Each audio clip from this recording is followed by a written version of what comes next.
This is the woman who has done the deed. We caught her at the burying. Where's the king?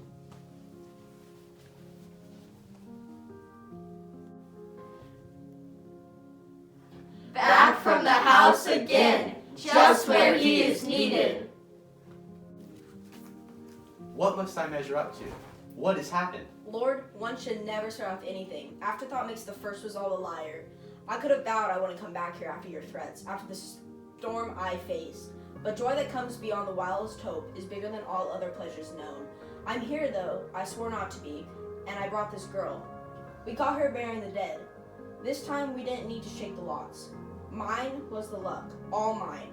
So now, Lord, take her, you, and question her, and prove her as you will. But I am free, and I deserve full clearance on this charge.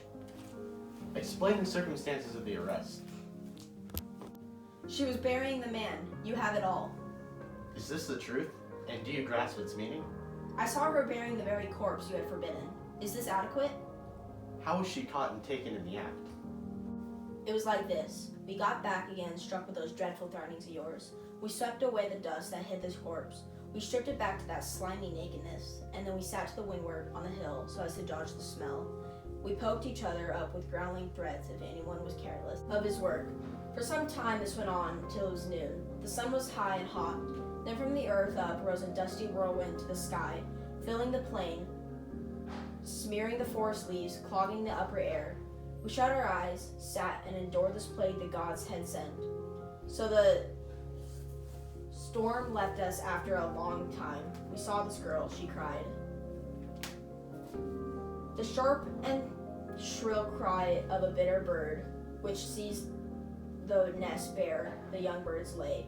So this same girl, seeing the body stripped, cried with a great groaning cry and dreadful curse upon the people who had done the deed. Soon in her hands she brought the thirsty dust, a holding hue, a pitcher of wrought bronze.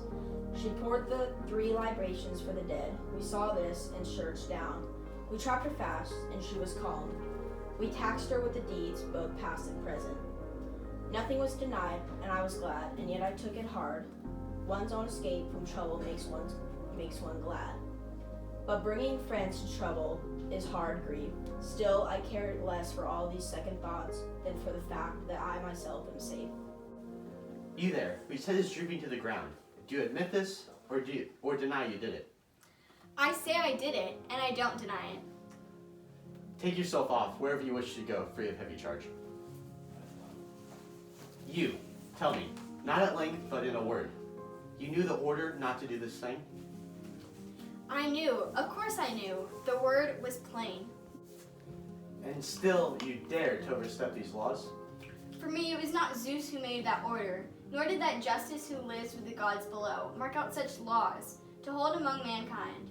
Nor did I think that your orders were so strong that you, a mortal man, could overrun the gods' unwritten and unfailing laws.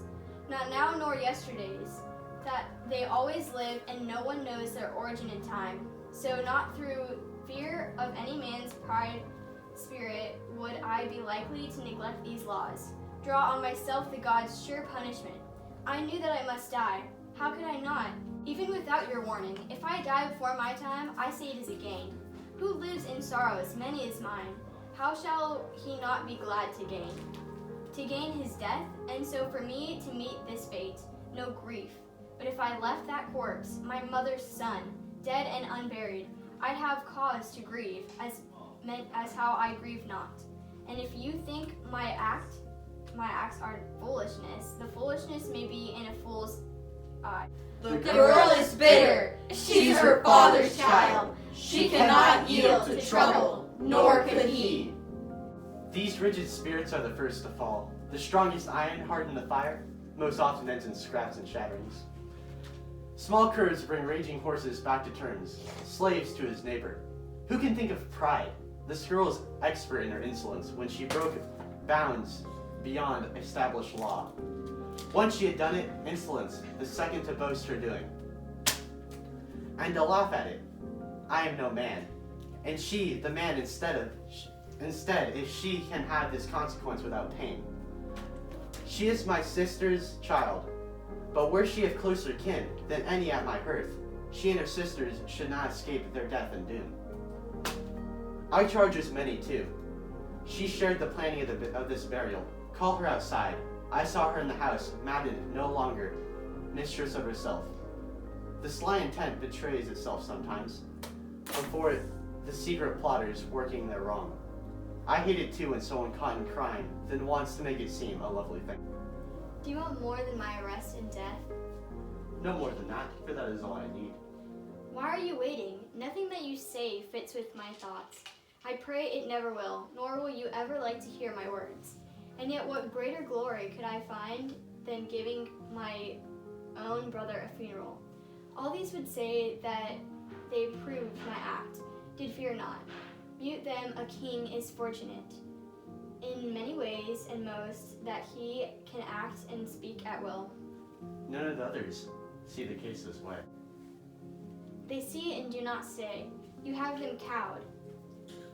And are you not ashamed to think alone? No, I am not ashamed. When was it shame to serve the children of my mother's womb? It was not your brother who died against them then? Full brother on both sides, my parents' child. Your act of grace in his regards is a crime. The corpse below would never say it was. When you honor him and the criminal just alike, It was a brother, not a slave, who died. it died to destroy this land the other guarded. Death yearns for equal law, for all the dead. Not that the good and bad draw equal shares. Who knows that this is holiness below? Never the enemy, even in death, a friend. I cannot share in hatred, but in love. Then go down there if you must love, and love the dead. No woman rules me while I live.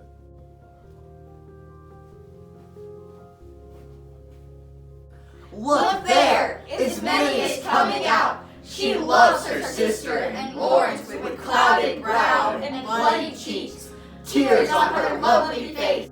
You, lurking like a viper in the house you sucked me dry. I looked the other way while twin destruction planned against the throne. Now tell me, do you say you shared this deed, or will you swear you didn't even know? I did the deed. If she agrees I did, I am accessory and shares the blame. Justice will not allow you this. You did not wish for a part, nor did I give you one. You are in trouble, and I am not ashamed to sail beside you into suffering. Death and the dead, they know whose act it was. I cannot love a friend whose love is words. Sister, I pray, don't fence me out from honor, from death with you, and honor done to dead. Don't die along with me, nor make your own that which you did not do. My death is enough. When you are gone, what life can be my friend? Love Creon, he's your kingsman and your care. Why hurt me when it does yourself no good? I also suffer when I laugh at you. What further service can I do you now? To save yourself, I shall not envy you. Alas for me, I am outside your fate. Yes, for you chose to live when I chose death. At least, I was not silent. You were warned. Some will have thought you wiser, some not. And yet the blame is equal for us both. Take heart, you live. My life died long ago, and that has made me fit to help the dead. One of these girls has shown her lack of sense just now. The other had it from her birth. Yes, Lord. When people fall in deep distress, their native sense departs and will not stay. You choose your mind's distraction when you choose to work out wickedness with this wicked girl. What life is there for me to live without her? Don't speak of her, for she is here no more. But will you kill your own son's promised bride? Oh, there are other furrows for his plow. But where the closeness that has bound these two? Not for my sons will I choose wicked wives. Dear Haemon, your father robs you of your rights. You and your marriage trouble me too much. You will take away his bride from your own son. Yes, death will help me break off this marriage. It seems determined that the girl must die. You helped determine it. Now, no delay. Slaves, take them in. They must be women now. No more free running. Even the bold will fly when they see death drawing in, close enough to end their lives. Fortunate they whose lives have no taste of pain. For those whose house is shaken by the gods escape no kind of doom. It extends to all the kin like the wave that comes when the winds of Thrace run over the dark and the of the sea. The black sand at the bottom is brought from the depths. The beaten caves sound back with a hollow cry. Ancient the sorrow of Lascivious house. I know a dead man's grief comes back and falls on grief. No generation can free the next one of the gods will strike. There is no escape. So now the lights go out from the house of Oedipus, while the bloody knife cuts the remaining roots. Folly and fury have done this. When madness of man, O Zeus, can bind your power, not sleep can destroy it, who ages all, nor the weariness must the gods possess. Unaged in time, monarch you rule of Olympus' gleaming lights. Near time for future and the past, one law controls them all. Any greatness in human life brings doom. Wandering hope brings help to many men. But others she tricks from their giddy loves. And her wary knows nothing until he has walked into flames. Words of wisdom it was when someone said, the bad becomes the good. To him a god would do. Only briefly is that one from under doom. Here is your one surviving son. Does he come in grief at the fate of his bride, in pain that he stripped of his wedding? Do stuff.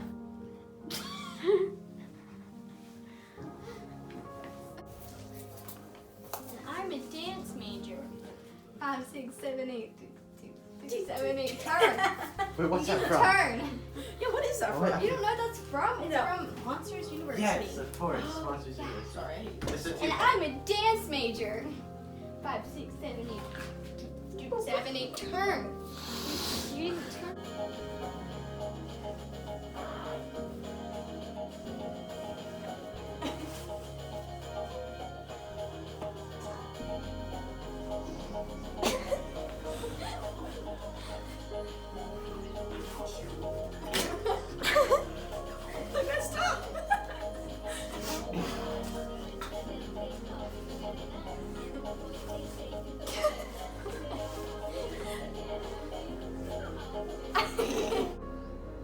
You. Look. You even said it to me. You. Lurking like a viper in the...